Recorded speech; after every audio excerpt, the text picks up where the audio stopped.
Hey up, it's Steve from that old Yorkshire Geek and a late version of Rumble Wednesday, my exclusive to Rumble for 24 hours or less, depending on how Rumble behaves itself. My midweek news roundup. I'd have done it earlier on, but I've been busy today and I'm actually shattered. But I thought, well, I'm going to have to do it. So, so I've picked out some news items that have caught my eye. Not a huge amount, but of course, we'll be finishing off with the list. So, before we get into that, let's have an intro. Here it goes. Bow.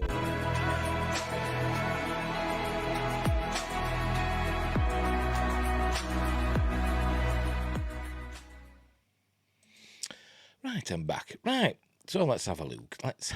First up, where have I put it down here? Right, first up from Bound. By the way, before we start, this is from Bounding Into Comics, so it could be spicy. But as usual, links are in the description down below. And don't forget, like and subscribe, or follow, whatever. Share the videos, drop a comment, and all that stuff. I'm also on YouTube, and Rumble, and Spotify, and Amazon Music Podcasts, and Google Podcasts, Facebook, Instagram, and Twitter. Links in the description. Yeah, as I have links to my 2 books. Mercury Rapids, Lighthearted, Sci-Fi, Action Adventure. Something to my camera, I've just noticed. There we go. That's better. Has the cat been knocking my camera? Probably.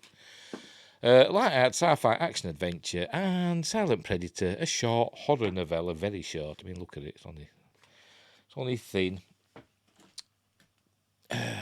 It's all a bit of fun. They're on Amazon and stuff. Right, so here we go. Bounding into comics. There you go. Katie Sackhoff. I'm going to have to move this out. There we go. Katie Sackhoff. The amazing Katie Sackhoff. I do like it. Everybody likes Katie Sackhoff, don't they? And if you don't like her, then I don't know. There's no helping you. Katie Sackhoff attempts to justify Bo-Katan Kryze getting Jake Skywalker in The Mandalorian. Right. Actress Katie Sackhoff, who plays Bo-Katan Kryze in The Mandalorian, recently attempted to explain why her character got Jake Skywalker in the most recent season of the Star Wars series. For those unfamiliar with the term Jake Skywalker, it was coined by Mark Hamill while attempting to explain the character that Rian Johnson wanted him to play in The Last Jedi. Hamill said, I said to Ryan, Jedis don't give up. I mean, even if he had a problem, he would maybe take a year to try and regroup. But if he made a mistake, he would try and right that wrong. Right, R-I-G-H-T, not right. So there we had a fundamental difference, but it's not my story anymore, it's somebody else's story, and Ryan needed me to be a certain way to make the ending effective. He would later reveal, that's the whole crux of my problem. Luke would never say that. I'm sorry. Well, in this version C, I'm talking about the George Lucas Star Wars. This is the next generation of Star Wars. So I almost had to think of Luke as another character. Maybe he's Jake Skywalker. He's not my Luke Skywalker, but I had to do what Ryan wanted me to do because it serves the story well. And there's a YouTube video where it is saying that. Bo-Katan Kryze got this treatment in the first episode of The Mandalorian Season 3 when the show decided to depict her as a character who had completely given up on her goal to retake Mandalore after she failed to obtain the Darksaber from Moff Gideon. In the first episode, she tells Din Djarin, there's nothing left to join. When I returned without the Darksaber, my forces melted away. She goes on to inform that the fleet she stole is now making their way through the galaxy as mercenaries. And there's the shot where she was just like reclining on her throne, all by herself in this castle, apart from a droid. Quite bizarre. She then tells Djarin, should be Din really, shouldn't it? We found out Din, it kind of is the family name, isn't it? So, I don't know. She then tells Djarin to lead the Mandalorians back to Mandalore, given he still has the Darksaber. She instructs him, wave that thing around and they'll do whatever you say. When Djarin says she's given up, she retorts, your cult gave up on Mandalore long before the Purge. Where were you then? The Children of the Watch and all the factions that came fractured and shattered our people. Go home, there's nothing left. This is in direct contrast to how... Well, hang on. No, it's all right. This is in direct contrast to how Bo-Katan was depicted in the previous season, where she was anything but defeated. In Season 2, Episode 3, The Heiress, Kryze informed Jaren Trask is a black market port. They're staging weapons that have been bought and sold with the plunders of our planet. We're seizing those weapons and using them to retake our home world. Once we've done that, we'll seat a new Mandalore on the throne, she added. Yeah, the people following her then, even though she didn't have the Darksaber, weren't they? So why did they just melt away? Even in the Season 2 finale, she's still not defeated, she informs Jaren. Not all Mandalorians are bounty hunters. Some of us serve a higher purpose. After a brief fight involving Boba Fett and Koska Reeves, Bo-Katan informs Jaren, if you should manage to finish your quest, I would have you reconsider joining our efforts. Mandalorians have been in exile from our home world for far too long. She then informs him she wants to kill Gideon and reclaim the Darksaber. And there we see a cool group of people. We've got Bo-Katan Kryze there, Koska Reeves. It's all the girls in it, apart from Din Djarin. Then we've got Fennec Shand, the immortal Ming-Na Wen, the lovely Gina Davis. Gina Davis is lovely. The lovely Gina Carano as Cara Dune, and there's Din Djarin. Is it Pedro under there? Probably not. Does it say? It says there Pedro Pascal, but I bet it in. Anyway, as with Luke Skywalker, the writing team behind The Mandalorian chose to have her defeated in the first episode, despite the most recent characterization of her being contrary to that. Her being defeated and given up was clearly done to serve this new story they wanted to tell of her walking both worlds and reuniting the Mandalorians to reclaim Mandalore. In an interview with Christian Harloff, Sackhoff explained just how they wanted Bo-Katan to be characterized in the first episode. We wanted her to look disrespectful. We wanted her to look bored. We wanted her to look completely disinterested and defeated, because that's what it is. This is rock bottom for this person, and the last person she wants to see is Din. And there she's recreating the pose. The only reason she's at rock bottom is because they made her that way in between the Mandalorian Season 2 finale and the Mandalorian Season 3 premiere. So I'm just having a drink of coffee. Hot coffee for a change. It's usually gone cold. If you recall, in the Season 2 finale, she's still being aided by Koska Reeves, one of her Night Owl followers, and she doesn't make any indication she plans to abandon her after Din Djarin wins the Darksaber. In fact, Reeves, Axe Woves, and seemingly the other Night Owls were indeed following her without the Darksaber to begin with. One has to assume, like Bo-Katan's character, at least some of them rebelled against Maul when he won the Darksaber from Pre Vizsla. So they knew the Darksaber didn't de facto make one the ruler of Mandalore, and their actions in Season 2 proved that, as they were working to reclaim the planet without the Darksaber. And there they are. That's Koska Reeves, that's Axe Woves, and Katie Sackhoff, who for some reason still looks, I don't know, there's something about her bearing. I'm presuming it's Katie under there, but when she moves in all that armour, she still kind of looks sexy, I must admit. Anyway, nevertheless, Sackhoff also made it perfectly clear earlier in the interview that she and the creative team behind the show, including Jon Favreau, Rick Famuyiwa and Dave Filoni, wanted to give Bo-Katan a redemption arc, one she clearly didn't need in the first place. Sackhoff explained, this entire season I took her backstory with me. That was the biggest thing that I wanted to focus on, this is her redemption arc. She has to be relatable, she has to win people over, and if she doesn't, the whole season won't work, so I was aware of that. And I think that the way that somebody can be forgiven and find atonement is to be genuinely regretful and remorseful of the things that they've done and the events of their past, she continued. To hear Bo say that she did surrender, this is a person whose ego has driven her for so long, and to see that she surrendered because it was the only option she had, and the sort of like the destruction that continued after, that is heartbreaking. It's absolutely heartbreaking. And I thought in my mind, the only reason he didn't kill her was because he wanted her to live with that, and that's why she hates him so much, Sackhoff said. Who killed? I don't know what she's talking about. Who killed her? Moff Gideon? Must be. What do you make of Sackhoff's attempt to justify her character getting Jake Skywalkered? I think that's a bit harsh. I don't think she got Jake Skywalkered, but I think something happened in between seasons 2 and 3 that they're not really telling us. She says, because she didn't have the Darksaber, her forces melted away. But in my head canon, I'm thinking that something else has happened that's caused her, her forces to move away from her. So she's done something, I think, to drive them away. Maybe her not winning the Darksaber sort of like changed her demeanour and her attitude that made the people that followed her not want to follow her anymore. I think that's probably it. But anyway, so there you go. So that's that one. And that's an interesting notion. But they didn't. I don't think, like I said, Luke Skywalker's character was pretty much destroyed, wasn't it, in The Last Jedi? But Bo-Katan's wasn't in this, and she ended up reclaiming the Darksaber and essentially becoming the ruler of Mandalore. Anyway, let's move on. Joel Kinnaman will star in District 9 director Neil Blomkamp's next sci-fi film. I'm a big fan of Neil Blomkamp. I think he's really good. I've liked all of his films I've seen so far. I love District 9. I loved... I forgot what they call it now. They call it. I've got it over there on DVD and Blu-ray.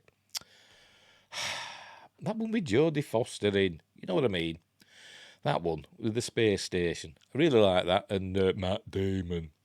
God, they call it now. I keep thinking Oblivion, but it's not that. That was the Tom Cruise one, wasn't it?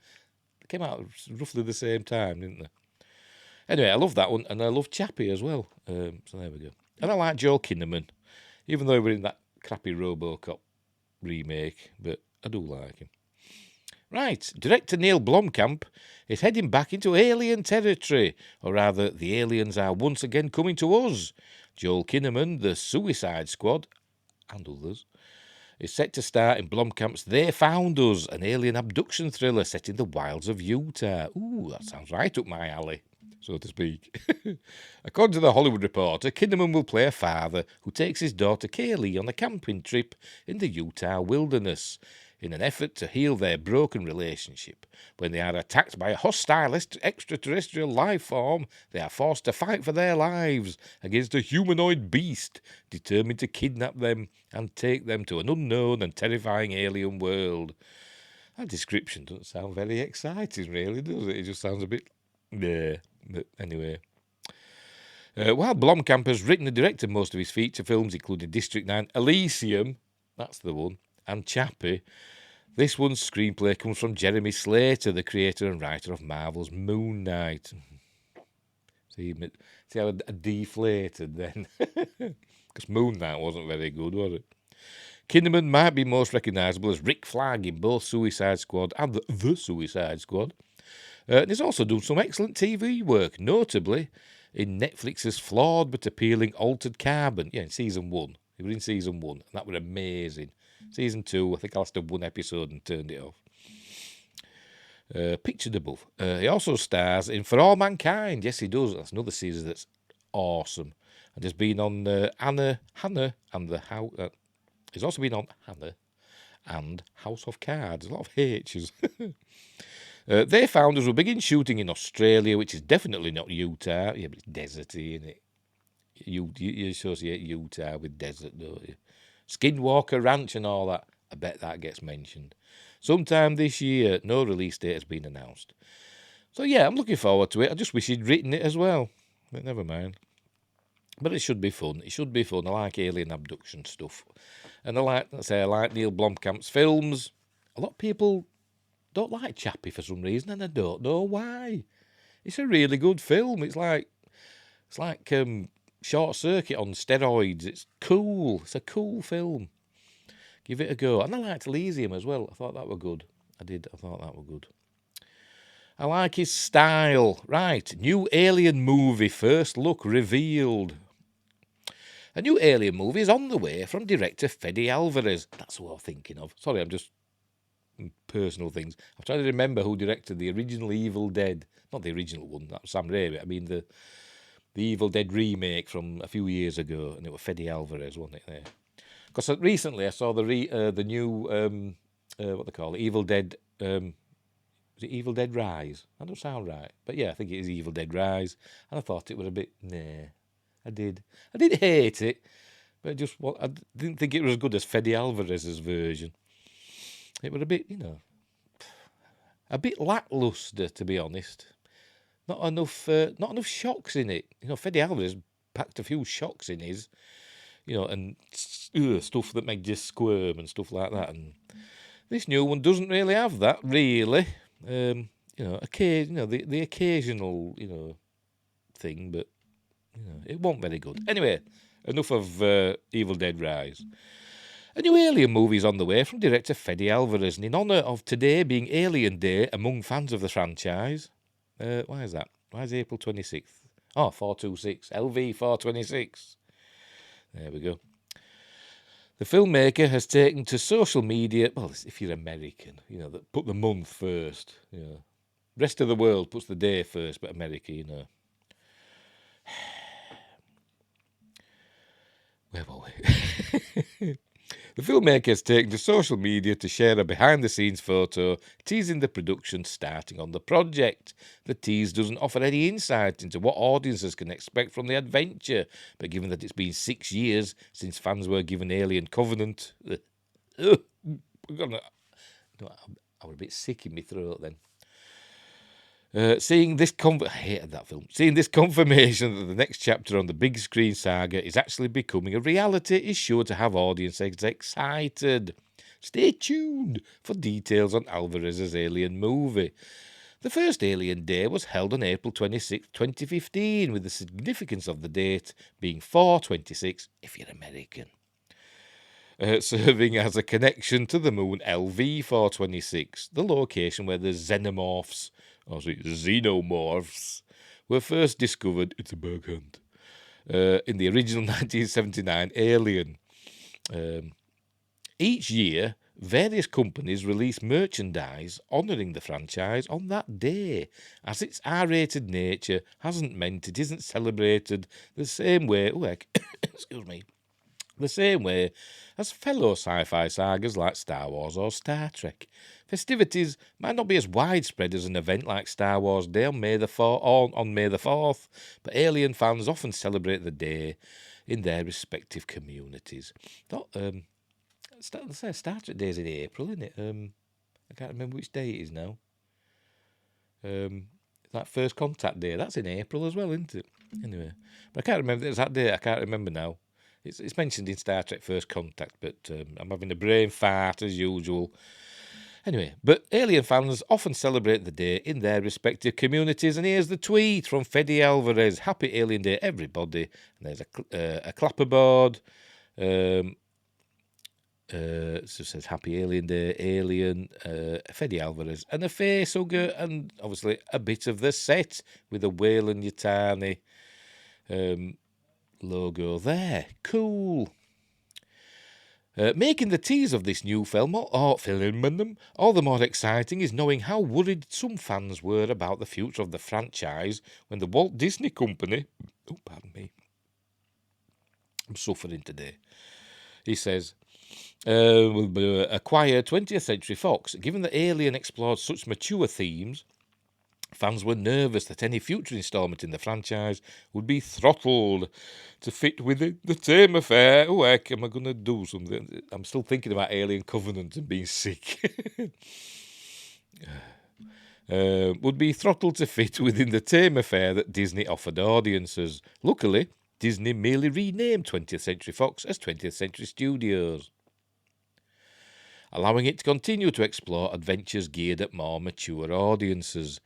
In the decades since the Alien franchise first launched, a variety of themes have been explored within its premise, with some adventures pitting humans against the monstrous xenomorphs, while later installments instead explored the horrors of sentient AI beings. Plot details about this new Alien film have been kept under wraps, but with Alvarez having previously delivered audiences unsettling experiences like Evil Dead, and Don't Breathe, which were okay. I quite like that. My son likes it, but he's a fan of, I forgot her name. Her that played Mia in Evil Dead and was the star of Don't Breathe. He's a fan of hers. We can likely expect the project to embrace the more frightening corners of the franchise. A name popped in my head then, and then sort of like, like the Mummy titles that just turned to dust, and it did that. Jane, someday or other. Anyway, we can likely expect the project to embrace the more frantic corners of the universe. Stay tuned for details on Alvarez's Alien movie. Are you looking forward to the project? I don't know. Yeah. It's another director I like, Fede Alvarez. Fede Alvarez. Yes, like I say, I liked Evil Dead. And I like Don't Breathe. Has he done anything else? I can't think off the top of my head. But never mind. Right, let's move on. As I said, we're rattling through these because it's late. Right, Carrie Fisher to receive posthumous Walk of Fame star on Star Wars Day. Billy Lord, Fisher's daughter, is expected to accept the star on behalf of her mother. And you think, they're getting this prestigious award, but it's not really an award because they've got to pay for it. They've got to $55,000 it costs to get a star on the Hollywood Walk of Fame. And I know, they can't just say, here's $55,000, give me a star on the Hollywood Walk of Fame. It doesn't work like that. To be nominated and then, if the nomination's successful, then they can say, yes, you can have this star on the Hollywood Walk of Fame, give us $55,000. And that goes towards, the creation of the star and the, maintenance of it and stuff like that. Anyway, the late actor Carrie Fisher, actress. I have to move that out. Call her an actress. It does me head in, when these, female actors, insist on being called actors, but they're not moaning when they're at the Oscars, are they, winning their Best Actress trophy. I know I've said it before. Anyway, the late actress Carrie Fisher will be posthumously honoured with a Hollywood Walk of Fame star on May the 4th, also known as Star Wars Day, which we mentioned in the previous article. May the 4th is like May the Force. Get it? Yes, we know. We know. I had the optician's appointment today. We were talking about stuff like that. Well, the other opticians were on about Revenge of the 5th and Revenge of the 6th and all that. And the lad said, there's another one and I can't remember what it is. And then, none of us knew. And then I realised today, when I've got home, I thought, was it The Force Awakens? Probably. Anyway. Billy Lord, Fisher's daughter, is expected to accept the star on behalf of her mother. To be honest, I already thought she had one. You'd think somebody like that would already have a Hollywood Walk of Fame star, wouldn't you? But anyway, Fisher, known for her iconic role, she probably, when she were alive, probably thought, I'm not paying $55,000. They can shite, because that's what she were like. Fisher, known for her iconic role as Princess Leia, Leia, I call her Leia, in both George Lucas's original Star Wars trilogy and the most recent sequels helmed by J.J. Abrams and Rian Johnson, will join former co-stars Mark Hamill and Harrison Ford on the Walk of Fame. Hamill tweeted saying that the honour is long overdue and so well deserved. I'm happy to add that her star is just a few feet away from the star of Mark Hamill and across the street from the star of her legendary mother, Debbie Reynolds. Walk of Fame producer Anna Martinez said in a statement. Fisher passed away on December 27th, 2016 at age 60 after suffering a heart attack while on a flight to Los Angeles. Her mother passed away a day later from a stroke. How tragic that. Tragic. I think her last words were something like, I want to be with Carrie, and then she died. Very sad. The ceremony, anyway, will take place on May the 4th at 11:30am Pacific Daylight Time at 6840 Hollywood Boulevard, but will also be live streamed at walkoffame.com for those who would like to watch online. I think I will, to be honest. Is that a link? Yes, I'm going to open that link in a new tab. There we go. And I'm going to save the bookmark so I can watch that. What's 11:30 Pacific Daylight Time? I'm in the UK. I think 8 hours behind, so that's like 7:30 p.m. 7:30 p.m. for me on May the 4th. But yes, as I said, to be honest, I'm surprised. I thought she'd already had one, but she didn't. But she's going to have one now, which is lovely. Which is lovely. Obviously, Billy or the family or a foundation has stumped up the $55,000. Right. Speaking of directors, another's got another sci-fi film. Gareth Edwards' next sci-fi adventure gets ominous new title and earlier release date. John David Washington, Gemma Chen, and Alison Janney star in the film from the Rogue One director. I've not heard much from him, and there he is, probably directing Rogue One. It looks like Scarif, that, doesn't it? I love Rogue One. I've said it before. You probably know it's my favourite Star Wars film. I love Rogue One. I think it's amazing. I don't know how people find it boring. I've heard people say it online in streams and stuff. Rogue One's boring, apart from the last part, and think, how can it be boring? It's not the furthest thing from boring ever. Probably the most action-packed Star Wars film there is. Anyway, right. Gareth Edwards, science fiction, apart from... No, yes, it is. Because you've got... it starts off... early on in the film, you've got them breaking out, I forgot her name now, Jyn Erso from the Stormtroopers and stuff, and that action sequence on the Rings of Catherine, or whatever they call it, cool sequence. You've got the attack on, is it not Edfu, that's in Egypt, isn't it? It's Edu. Yeah, the attack on Edu and the X-Wings blow up that base, killing Jyn Erso's father. You've got the attack on Jeddah, where they blow up Jeddah City. Then you've got Scarif and all that stuff going on there. How could they say it's boring? It's a load of balls. Don't know what they're talking about, some people. Gareth Edwards' science fiction adventure where humans confront angry robots just got a new name for itself, as the movie that was previously titled True Love will now be released as The Creator. According to Deadline, the change was announced during Disney's presentation at this year's CinemaCon, where the first trailer for the film was presented to those in attendance. The name for the story wasn't the only thing that changed, as The Creator will now release in theatres on September 29th instead of October 6th. The new date gives the project a week of breathing room before titles like Craven and Killers of the Flower Moon, I've never heard of that one, make their debuts. The cast of the movie includes John David Washington, Gemma Chan, I'm sure he said Chen up there, and Alison Janney. I've never heard of any of them. In a story that will focus on the emotions humanity must endure in the face of a robotic threat.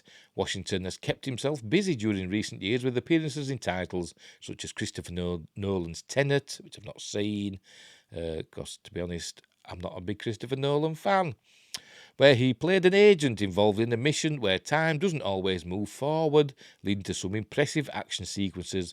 He does good action, does Christopher Nolan, I must admit, he does some good action. His films are clever and good, but I find him a bit patronising. But anyway, he's saying, look how clever I am, look how, do you understand my film? And then he blows stuff up. Impressive action sequences with vehicles crashing and exploding in reverse. The actor has constantly approached dramatic projects that highlight the nuances of his acting skills. On the other hand, Gemma Chan gave the superhero life a shot as she was part of the ensemble cast featured in 2021's Eternals. Oh, aye, yes, I do know she's. In that movie, Chan played Cersei, and she's super pretty. She is. Do you know what? I didn't mind the Eternals. A lot of people said they hated it and stuff. I didn't like it as a Marvel film, but I quite enjoyed it as like a standalone fantasy thing, as a standalone adventure fantasy thing. I thought it was fine, but I thought it was crap as a Marvel film, It didn't have to be. Anyway, played Cersei, the leader of a group of immortal beings burdened with the mission of protecting humanity from any threat that could hurt their development, with the only condition that they couldn't interfere with the course of their history. Nonsense. It would not. Anyway, the character would also see herself involved in a romantic subplot with Icarus, Richard Madden, one of the most powerful members of the group. If dating is complicated, trying to maintain a relationship for centuries must have been exhausting for the pair. Yeah, that's it, whatever. Gareth Edwards hasn't directed a feature film intended for theatrical release in quite some time. since the last time he did so was when he worked in the galaxy far, far away drinking game. Coffee. In Rogue One, a Star Wars story, nobody calls it that, an unconventional group of spies travels to steal the plans of the Death Star, the dangerous battle station seen in the original Star Wars movie. As the first live-action spin-off from the franchise after being acquired by Disney, the movie received positive reviews, especially from me, it's my favourite Star Wars film, and it managed to make the jump to light speed while earning over $1 billion at the box office. While you wait for the first official trailer for the creator, you can check out the teaser for Edward's previous film, Rogue, blah, blah, blah, below. Is that it? Right, there we go. And he also did, don't forget, he did Godzilla. When was that out? I can't remember. The Godzilla, whatever year that came out, which I really liked. A lot of people said, but it kept cutting away just as the monsters started fighting. I thought, well, yeah, well, sort of, sometimes, but not always. But I still liked it. And also he did Monsters, another film I quite liked. But that wasn't a bit boring. But it was a really low budget film, so there was not a lot of action in it. But for the budget, it was interesting. But yeah, Gareth Edwards is a good director. I like his stuff. Although Rogue One did get a lot of reshoots. But never mind. Right, finally, the list. Here we go. The highest grossing sci-fi movie from each year of the 90s. There's going to be 10 of them, isn't there? Right. The 1990s delivered some of the biggest, most iconic sci-fi movies ever made, and that's obviously from Terminator 2. It's almost 3D, is that? Oh, you can't see it. Never mind. Anyway, who says science fiction isn't only for nerds? This popular genre often produces the highest grossing films in any given year. These movies draw in audiences with their futuristic ideas, technology and societies.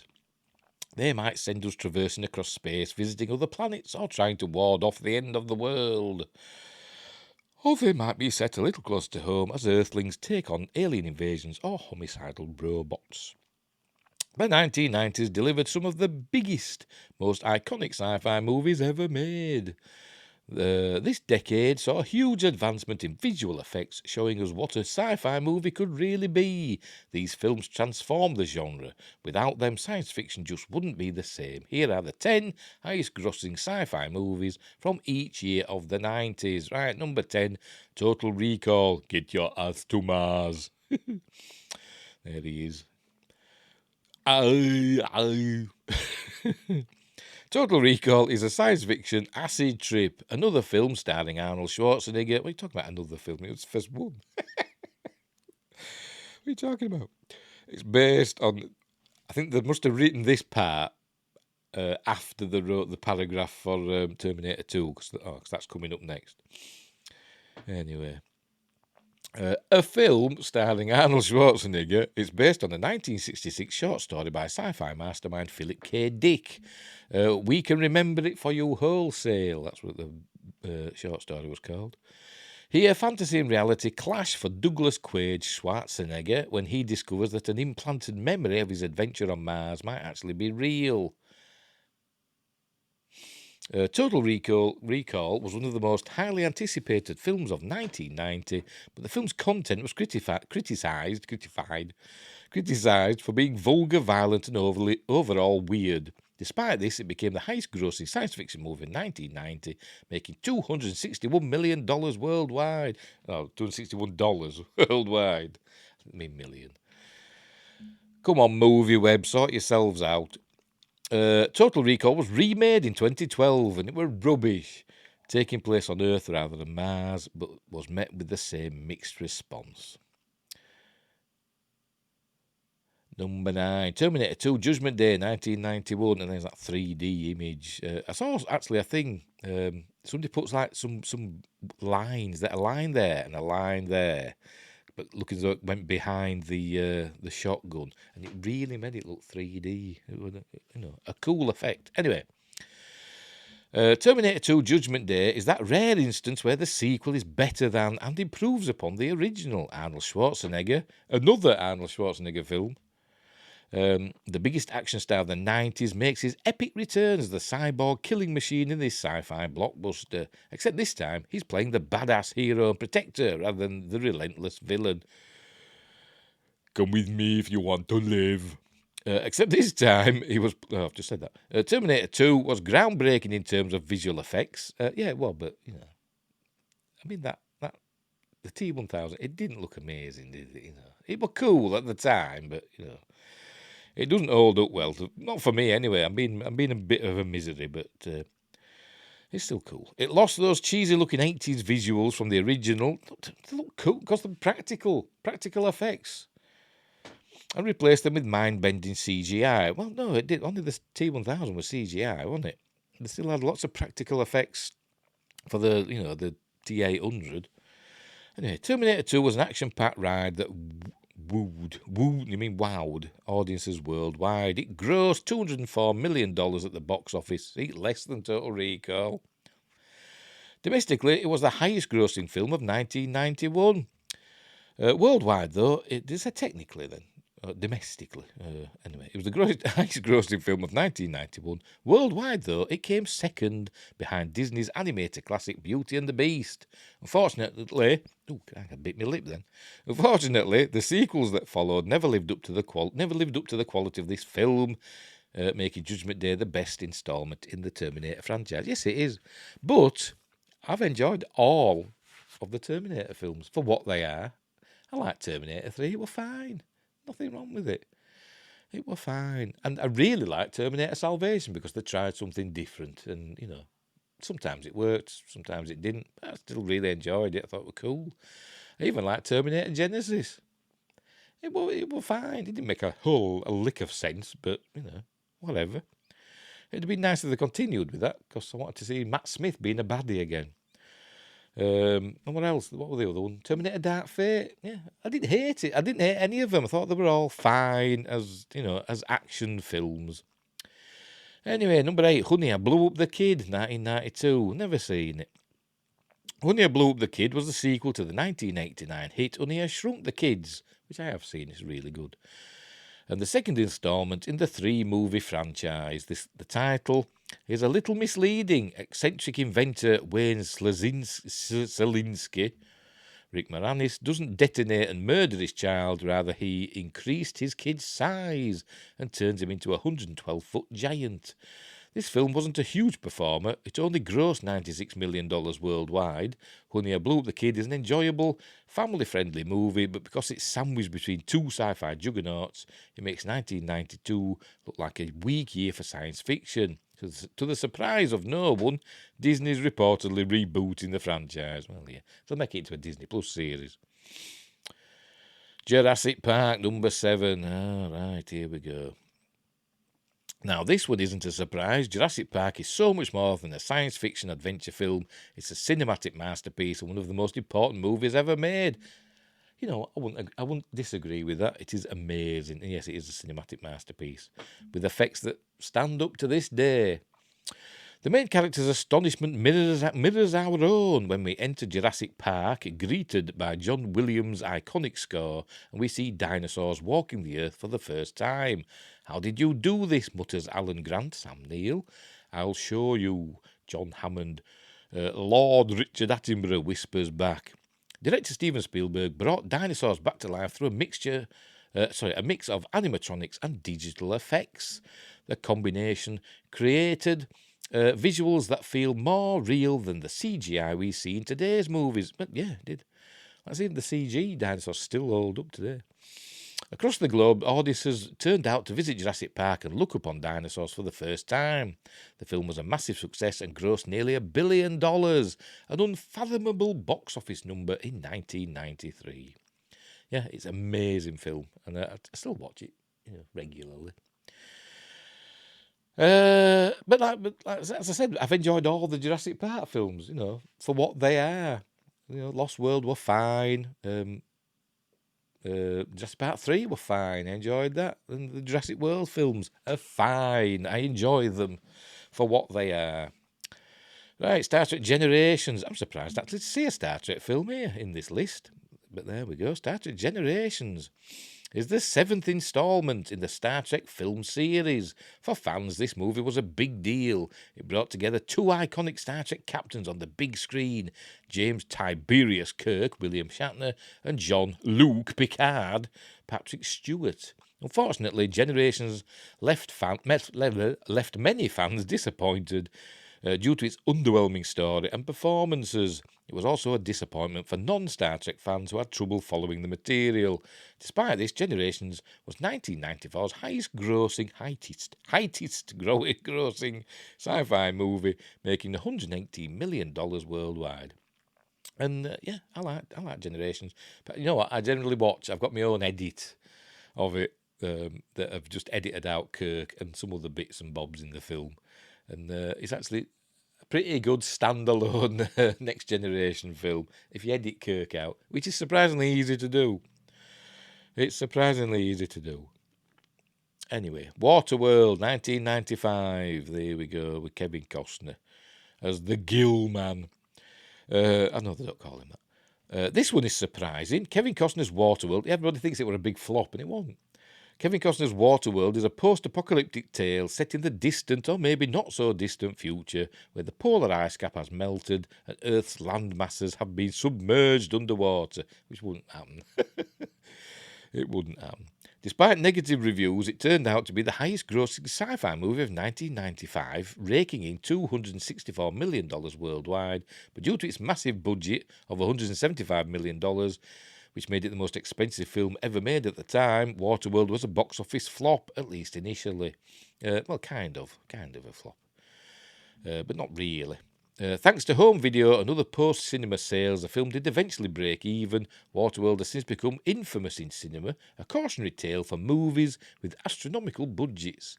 But that still hasn't stopped the entertainment industry from pumping out big-budget flicks or from greenlighting a Waterworld miniseries. Oh, right. I think there's other films, though, that eclipse Waterworld when thinking about money wasted on films. Films like Heaven's Gate and Ishtar, huge flops. Like I said, Waterworld did okay, and it's a good film. It is a good film. Kevin Reynolds directed it. It will go on to work again with Kevin Costner, won't it, in Robin Hood, Prince of Thieves. Number 4, Independence Day 1996. I went to see this at the pictures and I still enjoy it. And you know what? I like Independence Day Resurgence. I don't know why people didn't like that. Yeah, it's stupid, but it's fun. But then I like stupid, fun films. I liked Moonfall as well. Anyway, Independence Day is a quintessential alien invasion film. It features one of the most iconic shots in science fiction, the aliens' giant ship hovering over the White House and then blasting it into oblivion. Everybody cheers. It boasts an all-star cast that, if it had been over London and blown up the Houses of Parliament, I'd have cheered as well, because I cheered in V for Vendetta when that happened. Not because it blew up politicians and the people inside. It's the symbolism, innit? Anyway, it boasts an all-star cast that includes Will Smith and Jeff Goldblum as humanity's last hope for survival. And let's not forget Bill Pullman, whose epic speech in this movie makes us wish that he really was our president. Like in the film, the whole world showed up to support Independence Day. It grossed $306 million at the global box office. This impressive number makes it the highest-grossing film of 1996, both in sci-fi and in cinema. Yeah, and it's a cool film. I do enjoy it. Here we go. Lost World Jurassic Park. Number 3, 1997. Like I said, I liked it. I particularly liked it when the T-Rex was roaming around San Diego. Lost World Jurassic Park, but it's got a big mistake in it that I can't remember what it is now. It's something to do with the Triceratops. The effects go a bit wonky. It's a blink and you'll miss it, but once you do see it, you can't not see it. Anyway, The Lost World Jurassic Park was the highly anticipated sequel to the critical and commercial smash hit Jurassic Park. It brought back director Steven Spielberg and some big names from the original film, such as Jeff Goldblum and Richard Attenborough. In The Lost World, we learn there's a second island inhabited with wild dinosaurs, and a team is being assembled to document them in their natural habitat. I'll be back in 5 or 6 days. No, you'll be back in 5 or 6 pieces. I can't do Jeff Goldblum. What's her face? I can't remember her name now. That plays Sarah Harding. They'll count Sarah Harding. Is that how many Sarahs are on this island? What they call her now? She was in Hannibal and amongst other films. It'll come to me. Unfortunately, as is usually the case, she was in Evolution as well, another film I really like. Unfortunately, as is usually the case, The Lost World failed to live up to the golden standard of its predecessor. The film was criticised for its weak character development and for trying to turn the T-Rex into King Kong. Well, sort of. Or Godzilla, whatever, take your pick. Despite mixed reviews, it still grossed $618 million worldwide. The Lost World was the highest-grossing sci-fi movie of 1997 and the second highest-grossing film of that year. What beat it? Just a little film called Titanic. There you go. Armageddon, 1998. A film that I actually prefer, Deep Impact. I think that came out the same year, and I actually preferred that one. But Armageddon's fun. It's fun. It's a Michael Bay film, innit? Everybody shouts all the time, innit? Armageddon sends a team of ragtag deep-core drillers, which includes Bruce Willis, Ben Affleck and Steve Buscemi, into space to nuke a massive asteroid whose impact threatens to destroy Earth. It's a far-fetched premise, but can apparently work in real life. There's a link there, so there you go. So, what's that link to? Armageddon nuking asteroids, new report, it says. Critics destroyed this movie like it was an asteroid hurtling toward Earth. Audiences, however, found it to be an entertaining ride that featured action, comedy, and tear-jerking moments. It did. I think it's supposed to be tear-jerking when pardon me, spoilers. Bruce sacrifices himself, doesn't he? It's not sad. Tear-jerking moments in Deep Impact where she gives up her seat on the helicopter for the woman and her mother. Woman and a child. That's a tear-jerking moment. Michael Bay. Mimi Leader. She did much else. She did a few good films like the Peacemaker and Deep Impact, and I haven't seen her much. I think she's done more TV since then. Anyway, despite this mixed reaction, Armageddon killed it at the global box office and grossed $554 million. Like other entries on this list, it was the highest grossing film in the year that it was released. And number one, Star Wars Episode 1, The Phantom Menace, which I actually watched yesterday. I think it was yesterday or the day before. Whenever. In the last couple of days, I thought, I fancy watching it. You know what? I really enjoyed it. Even the Jar Jar Binks bits. Anyway. At the time of its release, Star Wars Episode 1 The Phantom Menace was a major movie event. 16 years had passed since fans had seen a new Star Wars movie. There was no Disney Plus back then, constantly pumping out Star Wars content. Fans were foaming at the mouth when Star Wars creator George Lucas announced that he'd be making a prequel trilogy that captured the story of Darth Vader, the rise of the Galactic Empire, and the fall of the Jedi. The Phantom Menace was the first movie in this prequel trilogy. The film had some positives. It brought back favourite characters. It featured an awesome new villain with Darth Maul.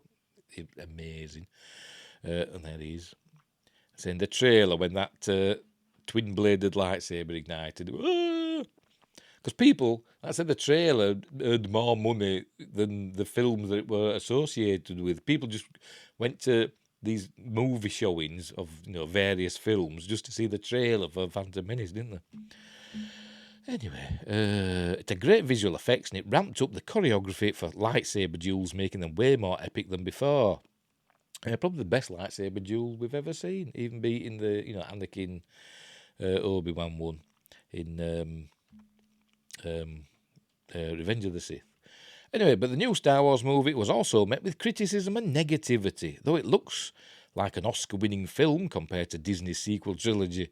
Regardless, audiences turned out worldwide for The Phantom Menace. It grossed a little over $1 billion. The Phantom Menace wasn't just the highest-grossing sci-fi movie of 1999, it was also the highest-grossing film overall. And that's it. There we go. So yes, and I watched it the other day, and I really enjoyed it. I've got my own edits. I said I did my own edit for Star Trek Generation. I've got my own edits for the prequel trilogies where I took out some of George's, goofy stuff. Like I said, me Phantom Menace edit Jar Jar's hardly in it. So it's about an hour and I think it's just over an hour and a half with all the edits. But I think it's a tighter film for it. Took out a lot of the Roger Rogers and stuff like that. But there you go, 10 sci-fi flicks that are all worth watching. Except I haven't seen none here, Blew Up the Kid. I haven't seen that one, so I can't comment on that. But they're all good films. Every single one of them. So there we go. Right, we will leave it there. I've done. So I'm going to bugger off now because it's getting late now. It's almost 10 o'clock at night. Nearly bedtime for old fogies like me. Right. So, thanks for watching. Wherever you are, look after each other. And until next time, I'll say